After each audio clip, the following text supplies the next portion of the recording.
Welcome to All the Gear But No Idea, the South Australian fishing podcast hosted by Rhodey and Diz.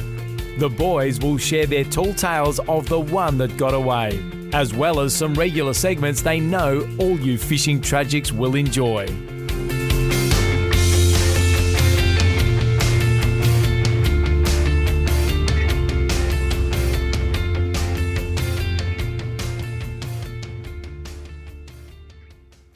G'day and welcome to All the Gear But No Idea, the South Australian Fishing Podcast, episode 115. Dizzy, welcome aboard.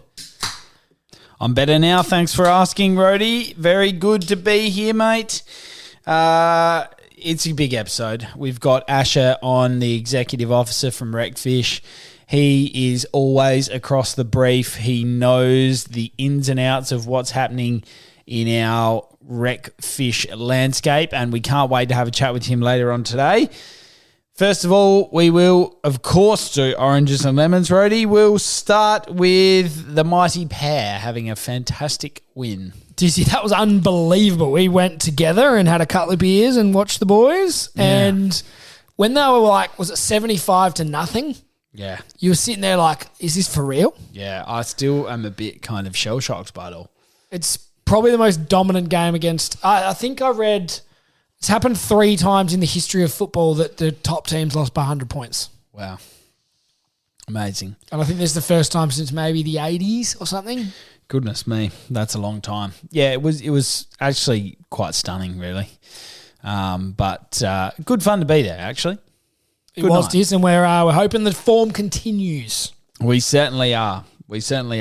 Brody, what was your orange? Dizzy, it has been a little while between fishing. It is tough doing a fishing podcast in the middle of winter when we've got work commitments, family commitments. The weather doesn't always line up on the weekends.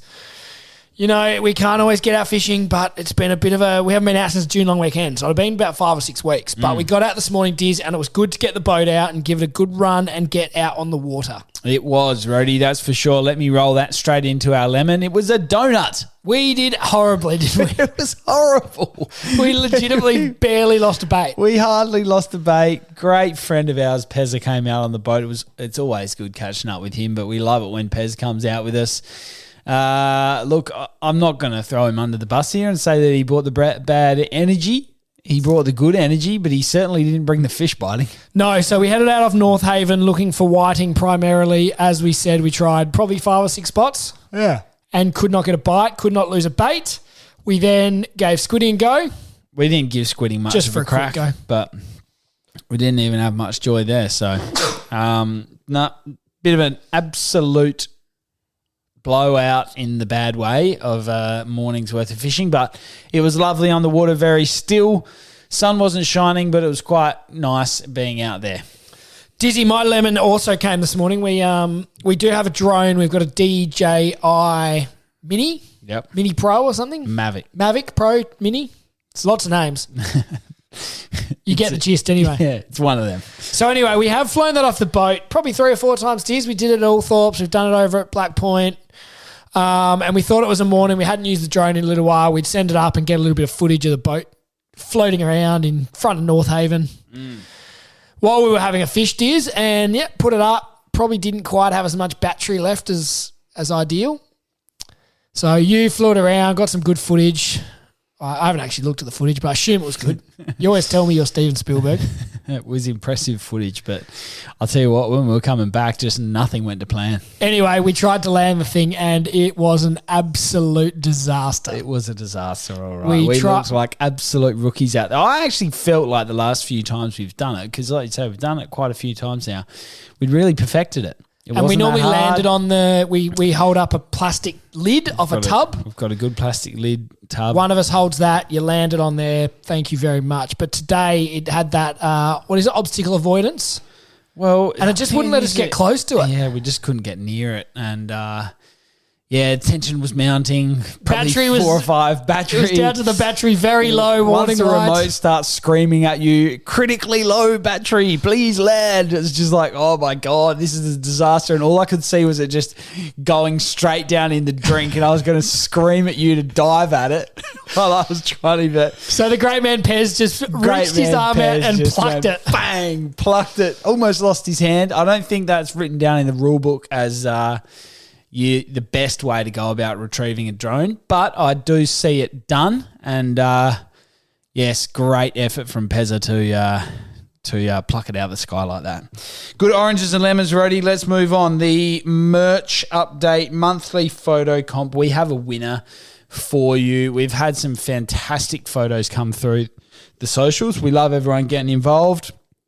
It's been great to see everybody's photos coming through of weekends away, after work jobs, before work jobs, all sorts of different type of fishing. We love it. Rhodey, let the listeners know who the winner is. Dizzy, the winner for this would be the July edition. We've just left July, so that is good. The Shimano prize pack, so it's a backpack and a cap from Shimano, a beanie from us, and the winner is a young fella who we've actually had on the podcast, I think, before, Diz, haven't we? Yes, we have. 10-year-old fella by the name of Jai Baxter. Congratulations, Jai. Epic. Well done, Jai. It was a great photo. So he ended his school holidays with a PB Murray cod, and it is an absolute stonker, Diz. It was a good fish. A very good fish. That would be, I'm just looking at it, that'd be a metre? Yeah. It's good fish. Yeah, very good fish. And if his Instagram page is called Jai's Adventures, and he shares a lot of his posts, and he has caught quite a few Murray cod, but this was his biggest. And it's a ripping fish, Diz. It is a huge effort for anyone, let alone a 10-year-old. Fantastic. Brilliant stuff. So love the jump photo on and give him a like back. and follow Jai's Adventures on Instagram. Beautiful. Great call, Rhodey. And keep the photos coming through. He's a ex-Reeling in Junior Anglers ambassador, I think, and we had him on the show as a part of that, I reckon, Diz. Yep, good call. Love that, Rhodey. Well done. All right, mate, let's get stuck into the news. Rhodey and Diz have been searching far and wide to bring you the latest news across all fishing in the state, and we'll give you the rundown on what you need to know.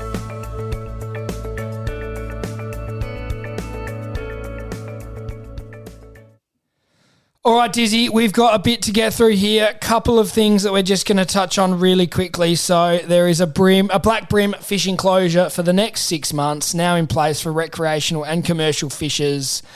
Are now prohibited to take and possess any black brim from the waters of the lakes of the Coorong. So that's just got underway, Diz, and I think we'll probably ask Asher about the Coorong in general and some of those sort of things.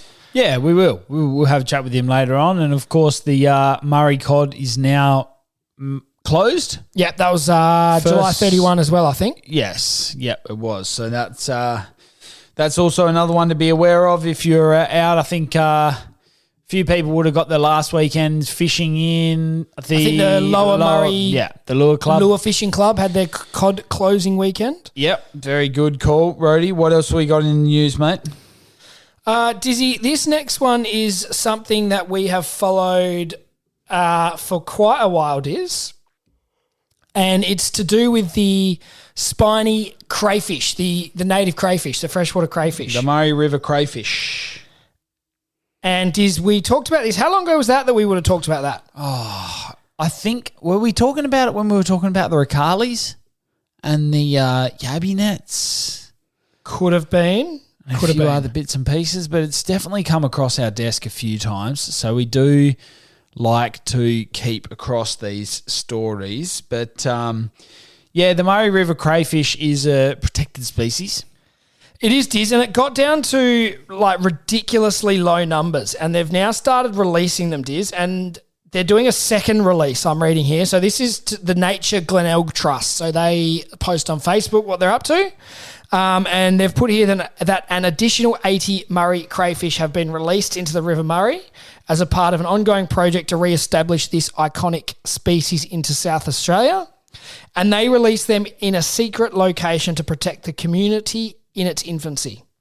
Here it says 2023 saw 200 crays released. Wow. Nice. 30 of them were actually fitted with radio tracking devices, and all 30 tracked crayfish are alive. Wow. So 12 months down the track.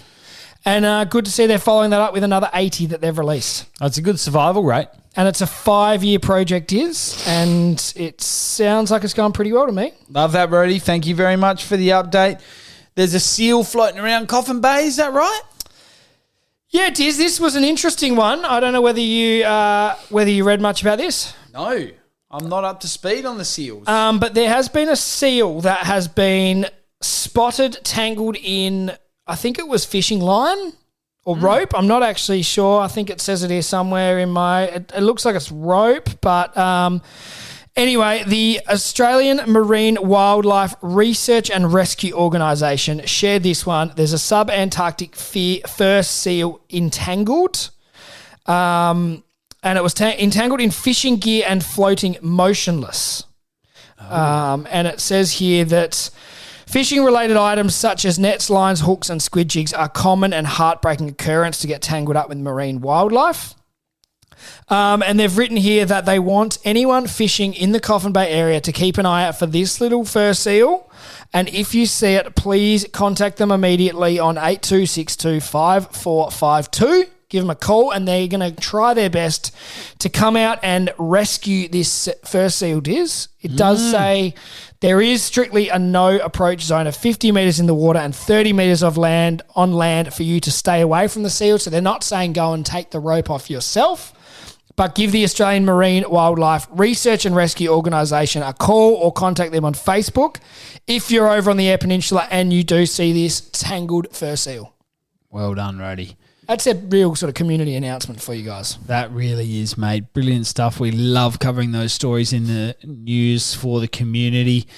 Rody, let's very briefly let the listeners out there know about the state government funding for women's and kids fishing. We will, of course, have a chat to Asher about this coming up very shortly, but RecFish has been able to announce that the state government has secured $200,000 for funding to deliver women and kids recreational fishing program. That's flowed on into a few different bits and pieces where they'll be looking for casual staff, so on and so forth. Claire Scriven, the minister, she's put a post up going, get out there, we love RecFish, all that sort of stuff. Brilliant work by them, and a great way to see kids and women and everybody in the community get more involved in fishing. And I reckon, Diz, that was a couple of Saturdays ago when it was super windy when they launched it, and she was down on the jetty with Harry and some kids and female fishos getting some photos and doing a little bit of fishing themselves, and I think they nearly got blown off the jetty, Diz. Yeah, it certainly looked like it in the photos. You needed to be rugged up on that day. But nonetheless, they put up with the weather, and great to see $200,000 of state government funding into boosting recreational fishing, particularly for kids and women. Brilliant. Love that, Rody. All right, mate, that wraps up the news segment. Well done. Good stuff from you. Let's get into the tackle item.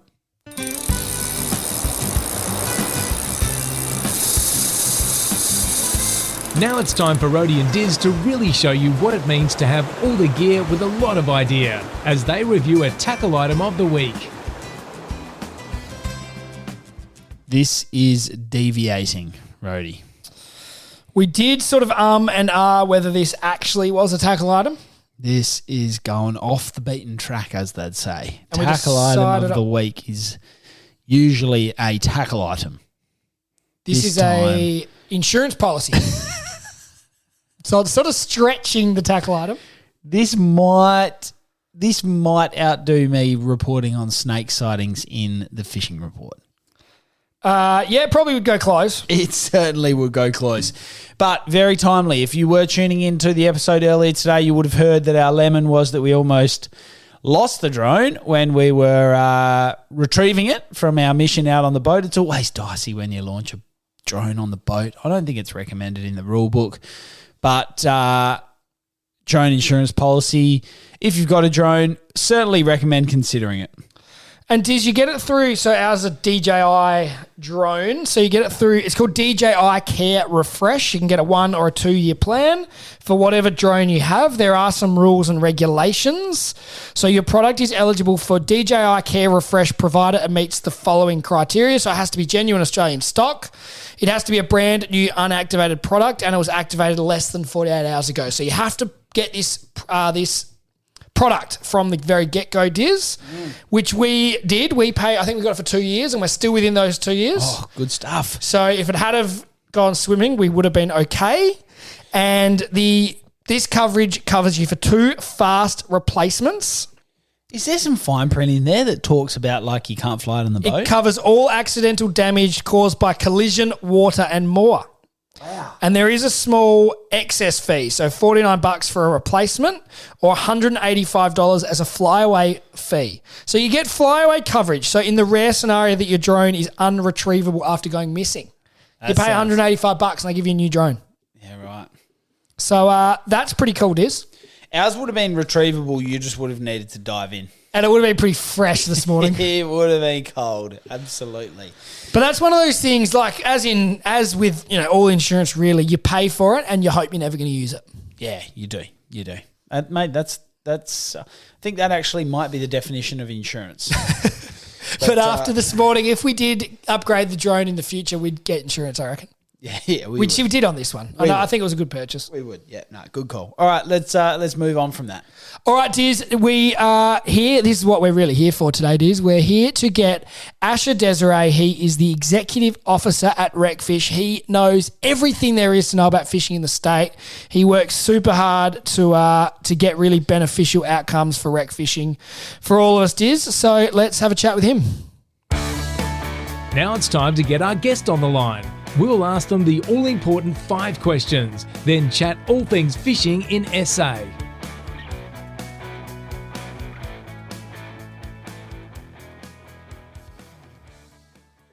Righto, Brody, we are very lucky to be joined by a guest. I think it might be a couple of times now. Asher, it's great to have you on the show.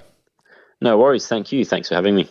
So Asher, obviously the executive officer at RecFish SA, doing some great work, plenty happening in that space across the state. We're not going to ask you those 5 questions because we've done that at least once, I think. So we're going to get straight into it. And we want to know, firstly, the what's been going on lately. The Fishos Forums have been going on around the state. I think you held five of them all across the regions. Can you give us a bit of a wrap-up of that, how they went, what was some feedback and things like that?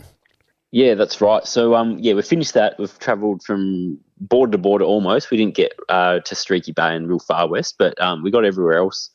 And we'll do a report now for all of the information we got. But I do have a Excel spreadsheet in front of me, and some of the key issues are boating and infrastructure, which is hardly a surprise, communication and education, increased compliance and data collection, habitat and restoration projects.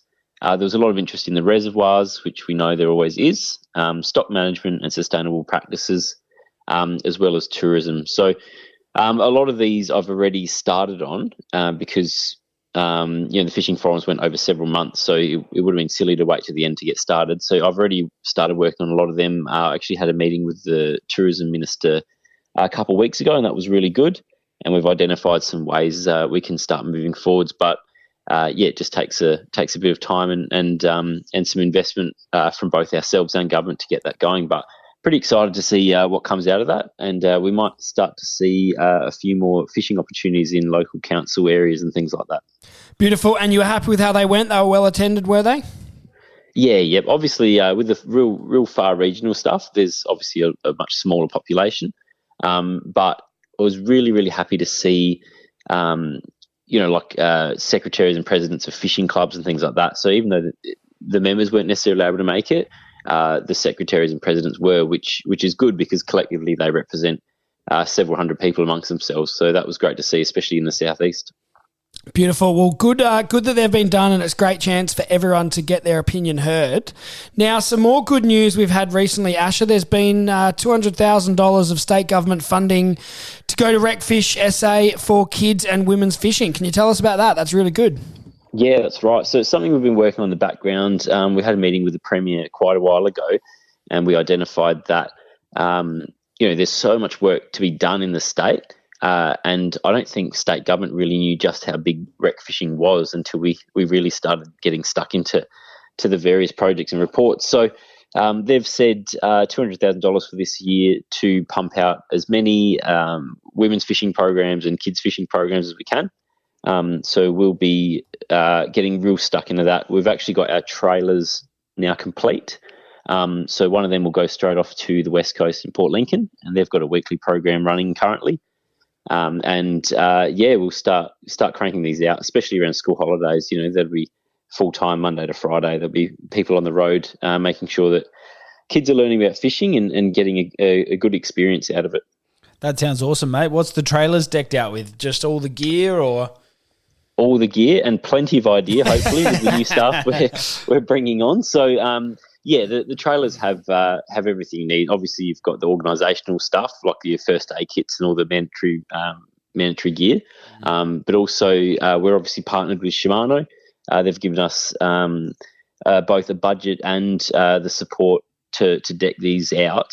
We've got, off the top of my head, 30 or 40 combos, all the fishing gear, all of the everything you could ask for. So it's really well prepared for people to just rock up on the day with two hands and not even just getting out there and just being prepared to give fishing a go. And it's all good to go.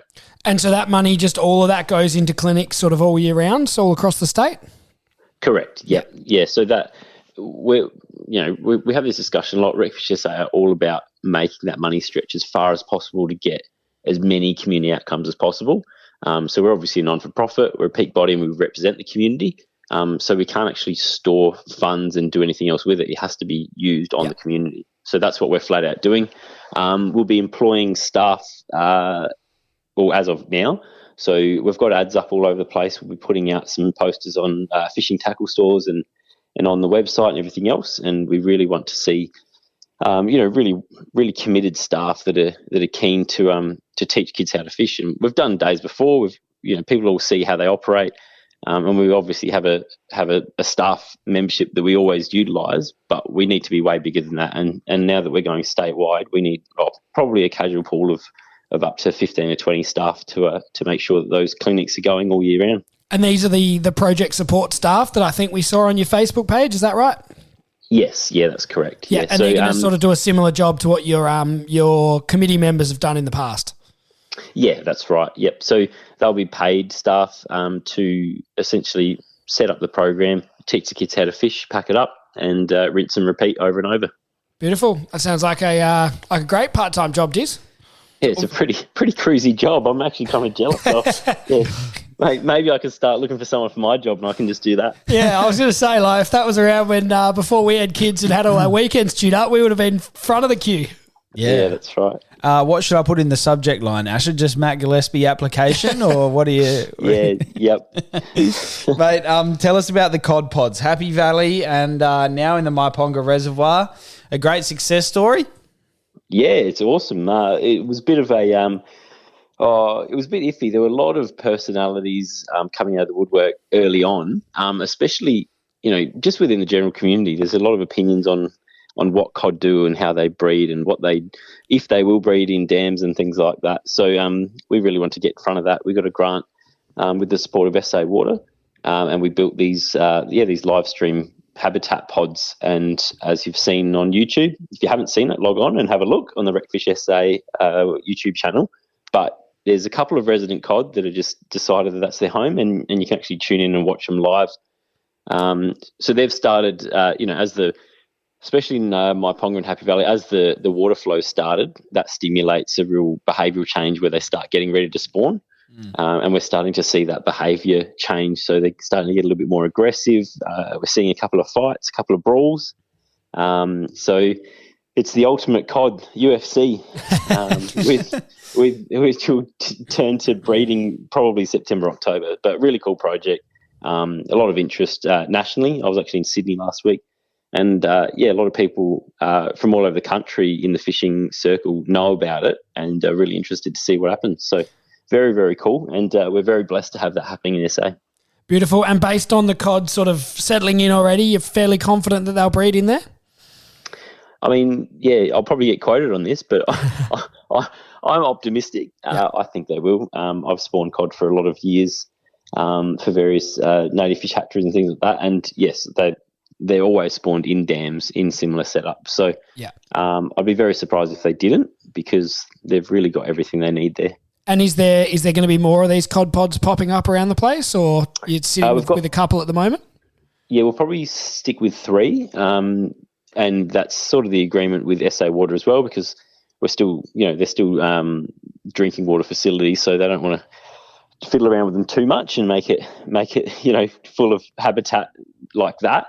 But yeah, we've got one in we'll have 2 in Happy Valley and 1 in Myponga, or the other way around. Josh Bland would know, our project officer. But yeah, definitely 3. The Myponga one's just been installed, and I believe it's just waiting on some internet connection equipment to get that up and running as well. Fantastic, Asher. Now, that's a great summary. Thank you very much, mate. Now, talk to us about the snapper buyback program. We're hearing a few things about that. Yeah, so a fair while ago, we RecFish SA met with several of the sort of the key quota holders of snapper in South Australia. We talked at length, negotiated what they'd be after really, and how that would look in terms of buying out over 75% of the GSV quota and around about 25% of the Spencer Gulf quota. And essentially that would bring us into line with a similar sort of Port Phillip Bay model. So very low commercial fishing and no increase in recreational effort. It just means that more fish are left in the water. So it essentially makes that breeding program put on steroids, because you're leaving such a huge proportion of fish in the water. And the reason behind that is because in South Australia, you've got an 82% allocation to commercial fishers and I think around about 2 or 8% to recreational, 10% charter. So it's not a lot in the scheme of things for recreational, but by buying out the commercial aspect, it's leaving those fish in the water to breed, to grow. We'll end up having larger fish and more of them, and that's the main thing we're chasing. And we're obviously trying to get these fish back on track. So that's the best way forwards. Beautiful. And this is just something that you're sort of chipping away at in the background. There's no sort of timeline on that. You're hard at work behind the scenes. Is that right? Yes. Yep. And I actually spoke with the Minister's office, one of their staff members, as recently as last week, and assured them that this is very much a priority. We definitely want to go ahead with this. But, we're looking at $20 million, so it's not pocket change. Yeah. But it is certainly a once-off investment that will benefit South Australian fishing forever. And we said it to Peter Malinowskis. Essentially, he'll be the Jesus Christ of fishing in South Australia, because he'll stick his name on that, and there's no rubbing his name off of that one. Once that's been achieved, rec fishing as a sport will be established and entrenched, and snapper will come bounding back as quick as they disappeared, because there's just so many more of them available. And I mean, look at Victoria. You've got so many fish that they're spilling over to SA. Yeah. Because Port Phillip Bay can't handle it. Yeah, that's pretty amazing. So it's a really amazing fishery, and it just goes to show what happens when you remove that commercial effort. There's a place for commercial fishing. People still got to eat fish, but certainly, it's all in balance, and people, a lot of people don't buy snapper; they go out and catch it themselves. Exactly right. Now, you mentioned it's a lot of money that we're going to need to get that up and running. Is that something you think the government would fund, or do you think that might be a part of a fishing licence or something like that? We did run a survey a couple of months ago and found 66% of our listeners were in favour of a fishing licence. Do you think that would be part of the funding, or you think that would be something that would be funded by the government? From our fishing forums, we probably had roughly the same, if not a little bit more, about rec fishing licenses. But okay. That's certainly not the priority of where the money would come from. I've said it many times: is the rec fishing license isn't the silver bullet. There's not enough money there that would produce enough to do big projects like that in the short term. So that would definitely be, we're talking election commitment stuff, and we'll start going down that path of securing that sort of support. To make sure it happens, because it's it literally is a once in in a century opportunity to get that sort of commitment from commercial fishing to voluntarily step out. So, yeah, I think once the government have established that that's a community want, what it represents and the value for money they're getting, I think they'll go for it. But, yeah, I'm not too worried about promoting the cost recovery side of things because, rec fishing generates $1 billion every year. There's a whole behind the scenes FRDC funding model that relies on federal funding, which is essentially our tax dollars. So we're already paying for that FRDC investment into fisheries research, things like that. We're doing a lot for the state, and it's just a matter of securing that money because it's a priority. Fantastic, mate. Love that. Brilliant work. Now, talk to us about the Coorong Mulloway bag limits. Yes, so this is a real interesting one because I've put a lot of effort into it.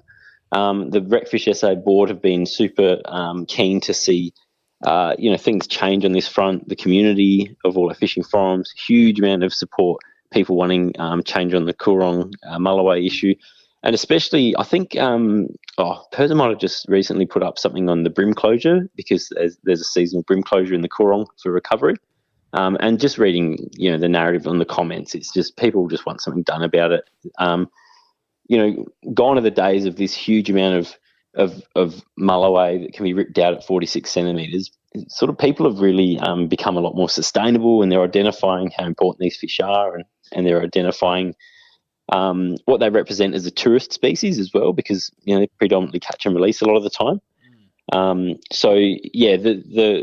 The request has been put in to lift that size limit.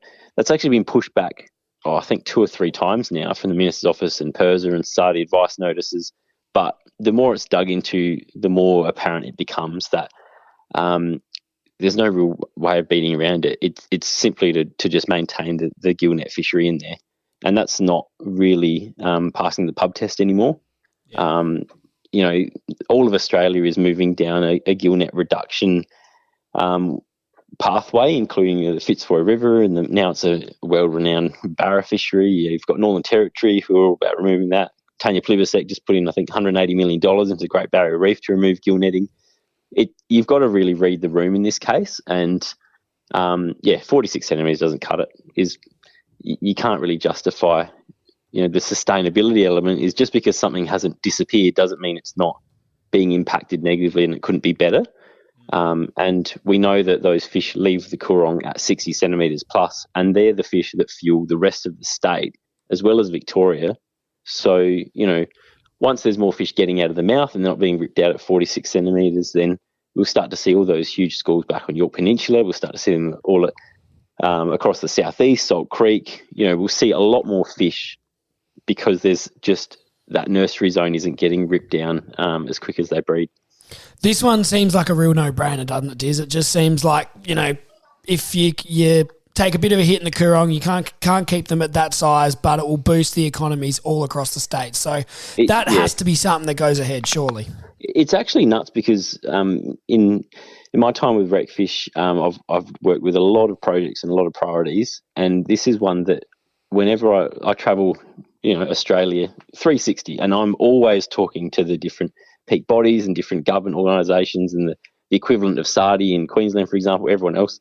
And they just go, what on earth are you doing? They're like, yeah, you can take them out and call it a gauntlet fishery and it's all good and well, but why on earth would you, especially when you've lifted the rest of the state from 75 to 82 centimetres in the sake of sustainability, but then you're going, but in the literal nursery zone, we're just going to keep ripping them out. It doesn't make sense anymore, and it's really starting to look a little bit embarrassing on South Australia that we haven't done anything about it. And it's not for lack of trying. It's just going to take a lot of pressure and a lot of publicity now, which sucks because, we could be spending our effort elsewhere. But unfortunately, that's what the community want. And, we'll start to move down the more public method on that one, which isn't always nice, but that's how it has to be.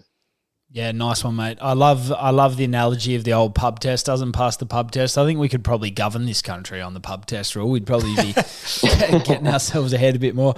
Asher, thank you very much. You've been very generous with your time. Before we let you go, Mate, what sort of fishing have you been doing yourself? Quite often when we talk to you, you've been absolutely flat strap, gone here, there and everywhere and haven't had much of a chance. Have you been out? Yes, I actually got away for some time off, which was nice. Spent some time with the family. I got over to Indonesia, and I thought this time I'd do a little bit more targeted fishing, and I went hard and hired a boat and took some really good gear, and we caught all sorts. So I was hooked up to a big dogtooth tuna for maybe half an hour, probably. Brought me into tears when he got me on the reef eventually. But yeah, there was a 147 kilo one caught there the week before, wow. and an 80 kilo one caught 3 days before that. So it was a big boy. I don't know how big it was, but yeah. We still caught some giant barracuda and some green jobfish and some smaller doggies. It was great fun. But I'm actually, I have to head to AFTA in the Gold Coast next week, and I'm actually really hoping I can sneak out for a go at a 1 metre flathead. I know it's a big ask, but flathead hold a special place in my heart, and I know that that's where the big ones are, so I'm hoping I might be able to get out there and give it a go. Beautiful. Well, good luck for that, Asher. We're very jealous you're heading up to AFTA to suss out all the new gear that's on its way, I'm sure. Yeah. More work than fun. I have about 1,000 meetings booked. Fair enough. Yeah, I'm sure you'll sneak out for a bit of a look around. I'll give it a go. Thank you very much, Asher. Always great to chat to you, mate. Thank you very much for all the hard work you do behind the scenes. We and a lot of others in the community certainly appreciate it, mate. So keep up the great work and thanks for joining tonight. No worries at all. Catch you around, mate. Great to have a chat with Asher Rohde, a very informative person, always across the brief. We love having him on. Diz, he's very knowledgeable and he's got everything covered, doesn't he? Yeah, he does. He must have a lot going on in that brain of his. Yeah, I know. Very high intellect, if I had to guess. Good to have a chat with him, Rohde. Let's move on to the fishing report. Rohde and Diz have been out on the water to bring you the news about where they're biting. Now it's time for the fishing report.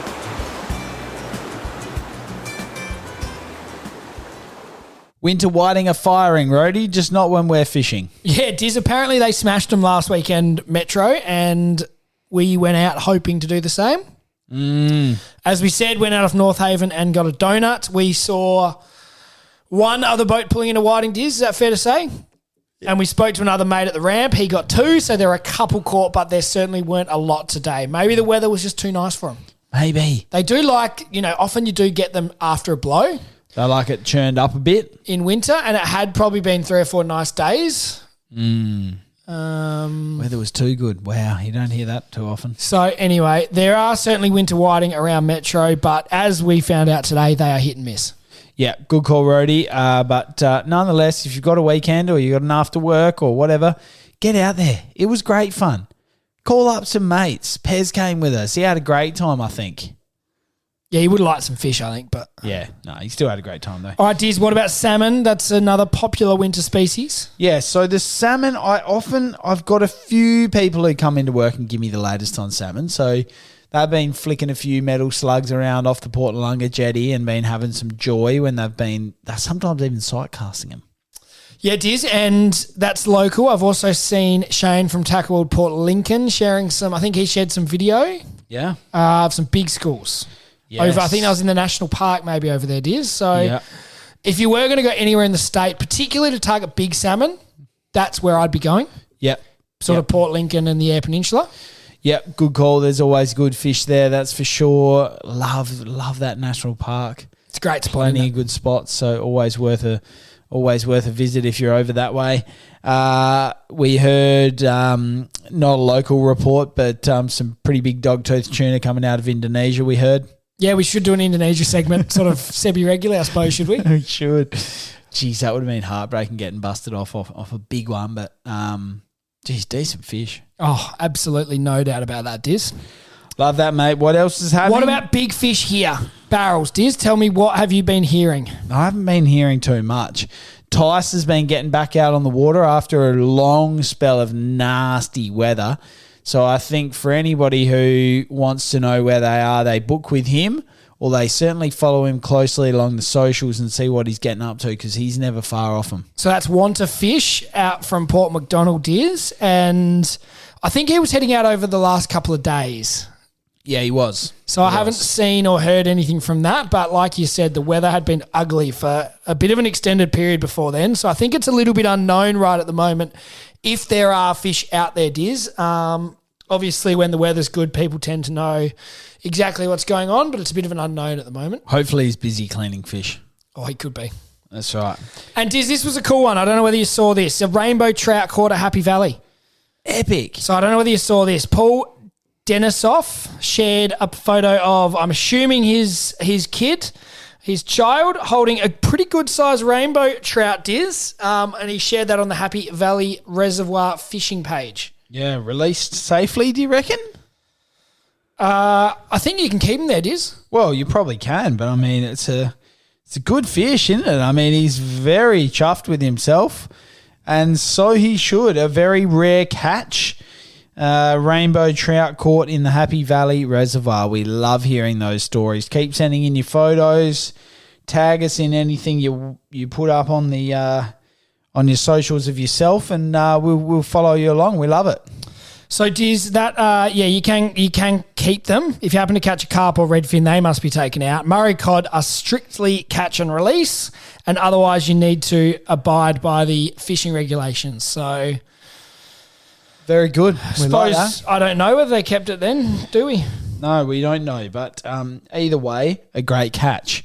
Have you seen any other trout be caught, or is that the first one you've seen? No, that's the first trout I've seen. You sort of work down that way, Diz. You keep my ear close to the ground on that one, but nah.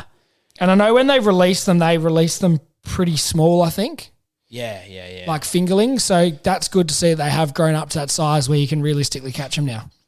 Wonder whether there'd be many in there. I don't know, Diz. It'd be interesting how many the birds got, how many the cod got, whether they did just turn a lot of them into cod food. True. Based on, there's lots and lots of photos put up on Facebook at Happy Valley. Yeah. And if that's the first photo I've seen pop up, I'm pretty good at following the social media. Yeah, fair enough. You don't see him go up there often, do you? No, I don't think there's heaps. Actually, while we're talking about that, I did see somebody post on that page saying that the last few times they've been down to Happy Valley, they've seen dead cod on the banks. I did see that one too, Diz. And so we don't know, and we're not sort of, making any wild assumptions here. But if those fish have been killed because of poor handling or poor practice, I think we need to go back to the drawing board on that one. Yeah, no, it's certainly it's a good reminder to make sure you do absolutely everything you can to make sure those fish are put back safely. Yeah. And who knows whether that was a gut hooked fish or that's right. Who knows what it was? We can hypothesize. I know early days there was a picture of a dead cod with those lip grips still stuck to its mouth. Yeah. So that one was certainly caused by a fishing error. Get yourself a good pair of lip grips. Learn how to use them. And, make sure you look after the fish. Wet hands so that it protects the slime. Don't keep them out of the water too often. If they're a big one, protect their belly. Hold on to them underneath. Good segment, Rhodey. Love that, mate. Where can the listeners find us? Dizzy, we are on Facebook and Instagram. We're all over it. And make sure you get your photos in for our monthly Shimano comp so you can win a little prize pack just like our friend Jai Baxter. Good call. And you can find us on Spotify, Apple Music, wherever you get your podcast is, we are there. Yeah, good stuff. So for anybody listening in next episode, we'll probably have like a little ad of a sponsor from DJI drone insurance policy. You reckon they might send us out an upgrade? Who knows? Thanks for listening, guys. We'll speak to you next time. See ya. Rhodey and Diz hope you enjoyed today's episode of All the Gear But No Idea.